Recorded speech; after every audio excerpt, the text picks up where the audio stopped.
imbuga nkoranyambaga zirishyura kandi ushobora gukoresha imbuga nkoranyambaga ukaba umukire, akaba ariko kazi kagutunze, nta kandi kazi kagutunze. Ibyo birashoboka, ariko nanone byumvikane cyane ko aya mahirwe abantu bayafite 100%. Ni abantu bari muri diaspora bashobora kuba batungwa n'imbuga nkoranyambaga guhera ku wa mbere ku wa kabiri, mbega icyumweru kikarangira uri umu content creator. Bivuze neza ko rero muri iki kiganiro tugiye kuba twarebera hamwe imbuga nkoranyambaga zigeze muri 5 ushobora kuba zakwishyura neza mu gihe uri muri Amerika.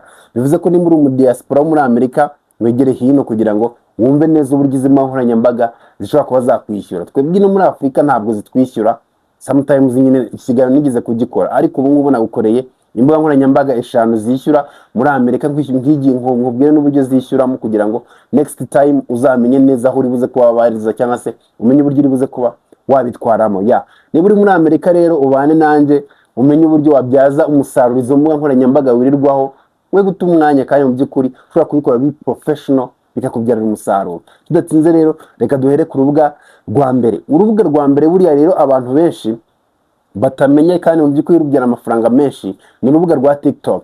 Urubuga rwa TikTok ni urubuga rukomeye cyane worldwide, ariko n'urubuga rwa TikTok ririmo ruraza kuko ntabwo nimba ari capacity, ntabwo rwishyura ibihugu byose. Urubuga rwa TikTok rwishyura abanyamerika, rukishyura n'ibindi bihugu bimwe na bimwe nyine, ariko uno munsi nibanze ku banyamerika. Uru rubuga rwishyura iyo waprodinze iyi video yawe kuri TikTok. Byumvikane cyane ko niba ushaka ko TikTok iribuze ko yakwishyura uri muri Leta Zunze Ubumwe za Amerika, uraprodinga video irengeje umunota. Uploadinga video irengeje umunota nibwo uza kubona creator fund cyangwa se creativity program, nibwo uribuze kuba joining. Hari umumama uri muri Amerika cyagiye barufunga, niwe yajyaga mbeshya Amerika yajyaga mbeshya, none TikTok bayifunze, nibwo namugana ngo TikTok bayifunze, aramwe ngo yego bayifunze, arangira ngo wareka n'iki ko bafungiye amadolari yanjye 1000, namwe kandi barambwiye kwitaguhemba ngo oya ngo irampemba nuko nagiraga gutansa TikTok irishyura. Byumvikane cyane ko niba ushaka ko yamwishyuye yari amadolari ageze mu 1000 ari mu matariki 15, kandi nta bindi yakoraga, yigenderaga muri company akavayo akaza ka uploadinga gutyo. Byumvikane cyane ko niba ukoresha TikTok wabigira professional, aho gukongera video yawe nyine like ubundi hari gukora ibintu biri professional. Byumvikane no kugira content yawe ukora atari bya bindi byo kuvuga ngo okay nimba uri umubyinnyi emera ko uri umubyinnyi, ujye ushaka uburyo ukora video nyine zirenze umunota umwe. Niba none wigisha guteka emera ko wigisha guteka, ibyo nyine ukabiha umurongo kugira ngo ibintu bize kuba byahuriramo hagati. Icyo ni ikintu rero nakubwira. TikTok irishyura, ariko yishyura ku bantu bapostinga video akeshi cyane, ubona amafaranga meza nyine. Video iri hejuru y'umunota nibwo TikTok itangira kuba yaguha amafaranga. Uko ibintu tugenda iba myinshi niko ads zijyamo, ibintu bikagenda neza. Byumvikane cyane ko nimba muri Amerika iga cyangwa se utekereza akantu ka TikTok ariko biri professional, ukabikora nyine bigaragara ko biri professional, apana bya bindi byo kugera mu nzira kifata ga snap ugahita postinga ukabona ibintu ugapostinga. Ukagira guideline, ukagira umurongo ugendererwaho ku buryo umuntu azageza kuri TikTok yavuga ngo ngiye kwigiraho ibi bintu, kandi koko bya bintu akabibona nkuko wabimusezeranyije nkuko abizi. Urwo rubuga rwa mbere TikTok rushobora kuba rwaguheba muri Amerika. TikTok yishyura neza dia, muri Amerika yishyura neza. Hari umuvuti wanjye urimo mu content creator, nta kandi kazagira, twamenyaniye ku mihanda gutya, yari yampaye copyright ibintu nk'ibyo, ariko yanyeretse dashboard yengira ubwoba. Ikintu cya kabiri rero bujya kwa cyakwishyura muri Amerika ni ikintu bita Facebook. Ibi by'amariri tunyuzaho nyine ubona umuntu ari umustar ariko n'ubundi inzara irimira muri Leta Zunze Ubumwe za Amerika byo ntabwo ari uko bimeze. Niba uri umustar riri yawe irakwishyura, buri riri yose ushyizeho kuri Facebook ibiri bigombe kuguha amafaranga. Ati bigenda gute? Iyo igera ni uburyo bita in streaming ad, binyura mu ma video cyangwa se amariri. Byumvikane cyane ko uri muri Amerika ushobora kubona icyo bita reel bonus. Reel bonus ni uburyo wabakinnye amariri yawe kubabonamo bonus. Muri Amerika biriyo hari ikintu bita in stream video ads, ni ad bashyira muri video yawe imbere nyine mu gihe barimo baraswimming. Ikindi kintu hano barimo ni performance ya reel yawe, uburyo ntuze yawe ya performing nabyo babirebaho kugira ngo bakwishyure. Byumvikane cyane ko ubaye consistency wa uploading reel kuri bya TikTok ya mbere na Facebook biri professional, hanyuma bikaba byagira. Ikindi kintu hano nakongeraho beta, nibuze icyongereza, focusing cyangwa se ita kuri audience y'abanyamerika. uvuge mu cyongereza ukore nyine ibintu ubona neza ko bigenewe abanyamerika kuruta abanyafurika. Icyo kintu nugikora kigakunda I know kuzanshimira. Ushobora kungurira akamodoka nibere hano muri Afurika. Ujye ukora reels zawe ziri focus cyane ku banyamerika, abanya Europe, abanya Canada.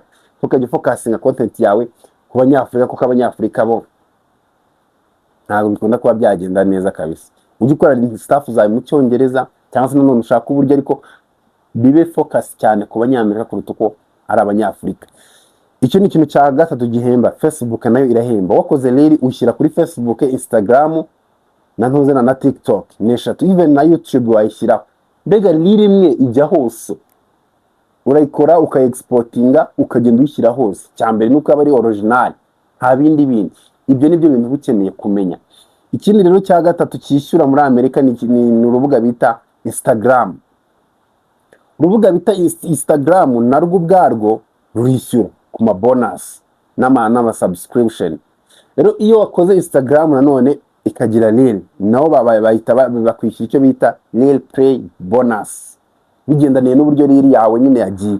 Icyiza cya Amerika, buri mpuze yose wakoze ibiri buze kuba yabana, nta kuvuga ngo urayikora ntibare, urayikora ikabara. Nicyo cyiza kiba gihari, ntago ari nk'ino muri Afurika. Urebye views umuntu aba afite no muri Afurika zigeze muri Amerika ari abanyamerika. Nta abakontent creator mu Rwanda babaye ku yindi level, ariko nyine muri Afurika nta nubwo byishyura, naho byishyura usanga ari make, ntago aba ari menshi nyine. Ntago ari amafaranga avuga nyine ko ari ayadanje, aba ari make cyane yo kwifashisha. Usanga ari nk'ubudolari 500, dolari 100 bye nayo kwa kundi nyine komeza utwika nyine ugaragara neza, ariko nta bindi byadanje biba birimo pe. Cyangwa none bakishyura subscription. Muri abanyamerika bo bararenze. Abanyamerika si nk'abanyafurika. Abanyamerika bashobora kwishyura subscription kugira ngo azakurikira reel zawe. Niba bashyizeho reel yawe ukavuga ngo kugira ngo urebe reel yanjye, reel zanjye nyine uzajya wishyura $6 kwezi, akumva n'amafaranga make, kuko 6 ayakorera nko mu minota 2. Kuko nimba isasha gukora $25, reel zawe zikunda arizo yirebera gusa ruhukiraho, kwishyura $6 rimwe bivuze ko ni nk'iminota wenda 25, nta kibazo. Ariko n'ubundi tujye muri mentalite nkuru cyangwa se mentalite y'abantu bakuru, $6 ntabwo bari menshi. Kuko reba nkanjye ubu ngubu hino video banayikriye hafi almost amasaha 2, no gushaka nkandika dore singibi hano abyandika nkwereke ndagira ibintu byose. Iyi ni ikayi nteguriramo content zose, ni content nagiye nkora. Izi ni content zose, izi ni content zose. Hano nane banajuranya staff za hano mba ndimo yategura ko ikiganiro kiri buze kuba cyagenda. Niba itegereza abona introduction, kabona hano body n'ibindi dore naha. Izi ni content zose, izi ni content zose. Ya karanacitse, ambareke n'ubundi twikomereze. Kaje karashaje. Ubundi content zanjye zose ziri content yose zinagukoreye nk'ikayi. Okay, ikindi rero ahangaha nyine ukishyura subscription $6 ku muntu waguteguriye, nta kibazo kiba kibirimo. Kandi abanyamerika icyiza cyabo bagira iyo mentalite, bafite mentalite yo gukonsuminga ibyo bagize, ibyo bishyuriye. Umunyamerika ushobora kumuha iby'ubuntu akabireka, like ni abantu badakunda iby'ubuntu pe, ndabizi. Kuko hari survey nanjye nigeze kwa attendinga, nyine yari survey by call, man nabonye $40. $40 kandi just ni survey nyine iraho. Ni abantu bagira mentality yo ibintu by'ubuntu nyine wapi kabisa. Ntabwo bakunda ibintu by'ubuntu nyine, baba bashaka ngo wishyure ubone. Okay, nanone rero Instagram byumvikana ko aba umusitari kuri Instagram naho ubona handi mafaranga. Urundi rubuga rwa kane rwishyura muri Amerika ariko hano muri Afurika rutatwishyura ni ikintu bita Snapchat. Iyi Snapchat rero irishyura mu kintu bita Spotlight monetization. Ya video wibuke wakoze wayishyize hose, wayishyize TikTok, Facebook, Instagram na Snapchat, ugiye kuyishyira muri highlight. Rero iki kintu bita Spotlight, Spotlight nawe ushobora kuba wayimonetiza. ya nimba video yagiye viral, spotlight video yawe yagiye viral, ushobora kubonamo amafaranga menshi cyane. Kandi buriya Snapchat nyine okay, ikibi kiba kiriho ntabwo nyine ibyo uzi ko bijya viral aribyo bijya viral. Wowe urakora, wamara gukora ukabona bimwe bigiye viral biratumbagiye, ibindi gutya nyine nuko bigenda kuri Snapchat. Ariko beta nuko nyine ukora, kuko za video zose uba wakoze ntabwo waburya jya viral. Ari ibintu ajya avuga ngo Amerika ngo mu butaka bw'amahirwe, ni land of opportunity.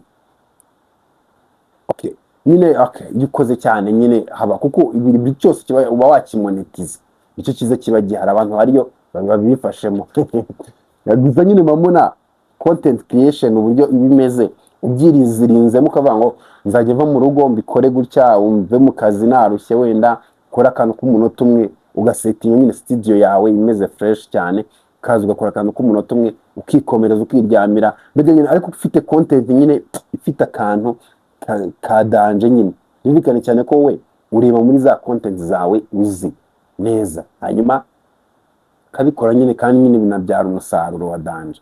Ikintu rero cya gatanu ngiye gusoreza ari nacyo cya nyuma, urubuga rushobora kuba rwabishyura hose ni YouTube. Ariko buriya YouTube nayo uri muri Amerika, YouTube ni rwo rubuga rwishyura amafaranga menshi kuri monetization. Ariko kugira ngo uyabone nawe yado cyuya kiba cyaje. Impamvu nuko bisaba amasaha gukora video ndende nyine, ntabwo ziriya mbuga ukubitaka video umunota umwe tayari hahiye, ariko ziriya zo bisaba kugira gukora video ndende. Yandakeka ari ibyo gusa. YouTube nayo ziriya video nakubwiye, nimba bafasha ka video k'umunota umwe ugashyira TikTok, ugashyira Facebook, ugashyira Instagram, ugashyira Snapchat, ugashyira YouTube, ukabyara mwe. Ubu ngubu wabura aho iri buze ko yajya viral mwizo zose, ntabwo haburi ijya viral, kuko buriya ushaka gushyira ku mbuga nkoranyambaga 5 ugeza mwene igihe viral ahantu hatatu, ahandi rahiye, ahandi naho nuko nkuko ubundi bigenda, hamwe kajya viral ahandi gashye, ubutaha ahandi kajya viral n'ahandi nuko nyine tukagenda uhuzahuza. Yani niyo mpamvu buriya n'umuntu yagiye kuguha ad kumwamamariza arakoza tuzazishyira ku mbuga nkoranyambaga zingahe. Impamvu nuko bavuga ngo in case hariya algorithm ni yanga, hariya ntizayanga. Most of time buriya Instagram nigira algorithm iri accurate cyane kuruta izindi mbuga nkoranyambaga. Mwakoze cyane rero kubana nanjye iya Creators Rwanda. Izo nizo mu nkoranyambaga, uri umunyamerika wataho umwanya wawe kajya ukora biri passion, ukavuga ngo no kwishimisha nyine, ubikora ngo wenda uvuye mu kazi, ibintu nyine nk'ibyo kugira ngo komeze bigende neza. Kandi ikindi cyiza cy'imbuga nkoranyambaga ubikora wikinira, ariko bikazagutunga hazaza. Nicyo kintu cyiza cy'imbuga nkoranyambaga rero buri. Wakoze cyane rero kubana nanjye ni Creators Rwanda, nanjye ndi Oliver Regra. Ciao.